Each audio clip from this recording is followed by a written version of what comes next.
Mavericks win this evening 4-0. And Don, a very good weekend for the Mavericks. They got the 4 points that they needed and 2 shutouts. That helps your defensive numbers a little bit. Not a question about that at all. Indeed, the case in not only the defensive numbers, but obviously as far as the offensive numbers, it's always nice to get some power play goals. And while we got the opportunity, let's talk to the man with the national lead in power play goals. I think we're set downtown, or downstairs, rather, with JP LaFontaine. We are good. And Dan, obviously, JP, we got to congratulate you on the big night tonight. You didn't really, last night wasn't your night. It was a lot of other guys getting involved with the action. But tonight it was your night, and you took care of a couple of great shots. Neither of the goals you had a ton of room to work with, but yet somehow you found just enough angle to sneak that in there. Yeah, I think I just got a little lucky tonight. Last night I wasn't getting the bounces, but everyone else was, and it's good. You know, our team played awesome. So really JP, when you go into a series like this, knowing that you have a team that is really struggling offensively, and you get up early, is it hard to continue to stay focused? Because you know if you're up 2-0, the odds of this team coming back to beat you isn't very good. How do you keep that focus? Oh, it's definitely really hard. I think tonight we really kept the focus compared to last night. I think the second period was a struggle, and I think we just built off that tonight and realized that we got a second period, we got to play really good, and then the third we played even better. So it's just all around. We stuck in there. We had our bench going the whole night, and it was good to see. So you probably have not heard yet, but Ferris State lost at Bemidji 2-1. That game got done just moments ago. So technically, the Mavericks have moved into a tie for first place in the WCHA. Now you have next weekend off, but they're busy. But that's good to get to sniff a first place right now as we're getting late into the season. Yeah, no, that's definitely awesome, but all we look at is our weekend off, and then the next 2 games up in Lake State. It's going to be huge, so our next 4 games is all we're looking at. So. I was just last 4 games, obviously you guys get the 2 home sweeps. How important is it for you as a hockey player? We've talked to the coach about it a few times, but obviously you have the one more series yet to go here. You guys with the sweep now, you're guaranteed you can finish no lower than second. Not necessarily guaranteed home ice advantage, but you know, if anything else, we proved it last year with that series here against Omaha, Nebraska. Being at home is a key component for you guys getting to the WCHA Final 5 in Michigan in the middle of the month. Yeah, no, I definitely think it's huge. You look at our record at home right now, it's unbelievable. So obviously we want to be at home, and we want to be first. So sounds good to us as well. We'll let you go. We'll let you get in the locker room. Congratulations on the 2 goals tonight and the great season you put together for us. I appreciate it. Thank you, guys. All right, that is JP LaFontaine, our player of the game.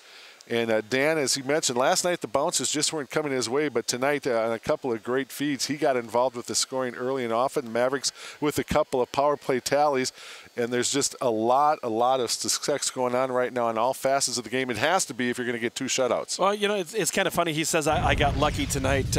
There's quite a bit of skill involved in the luck that he got, and we're going to look at it right here. JP LaFontaine just sneaks one in with 4:22 in the first period.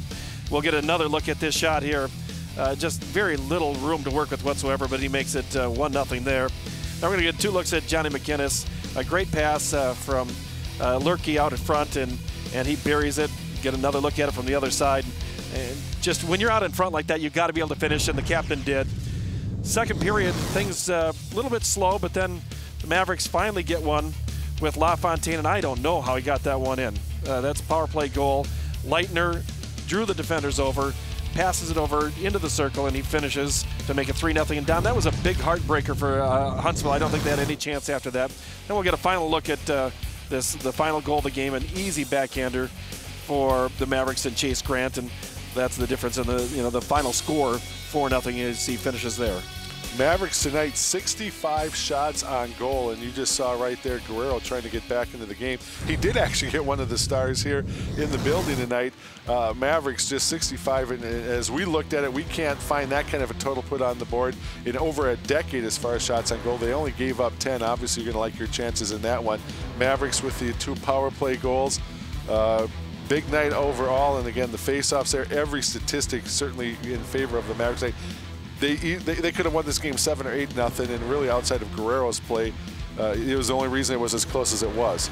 And that's a big key. The goaltender played really well. The Mavericks played really, really well. And when you outshoot your opponent by 55 shots on goal, that tells you everything you need to know. Alaska winner tonight over Michigan Tech. Northern Michigan down Superior State. Bemidji with a huge win as far as the WCHA standings over Ferris. Again, Alaska, Anchorage, Bowling Green coming up. Gophers with a sweep of Michigan 4-1. And then St. Cloud leads Duluth 4-3 in the third.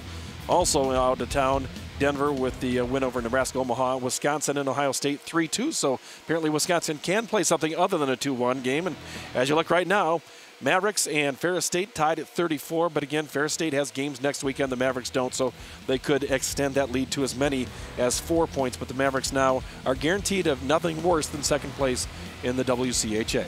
And again, that would mean with the second place finish for MSU, they only need one more point the rest of the season to be home for the playoffs. That was a big key coming into the weekend. You see our save of the game, again, sponsored by Edward Jones. He only had to make 10 saves on the night. This clearly one of the better ones that Stephon Williams had to make. You know, in the end of the day, you're not really going to remember so much the number of saves you made. You're going to remember the fact that your goaltenders put up back-to-back shutouts. That's something that you really knew coming into the weekend there was that chance.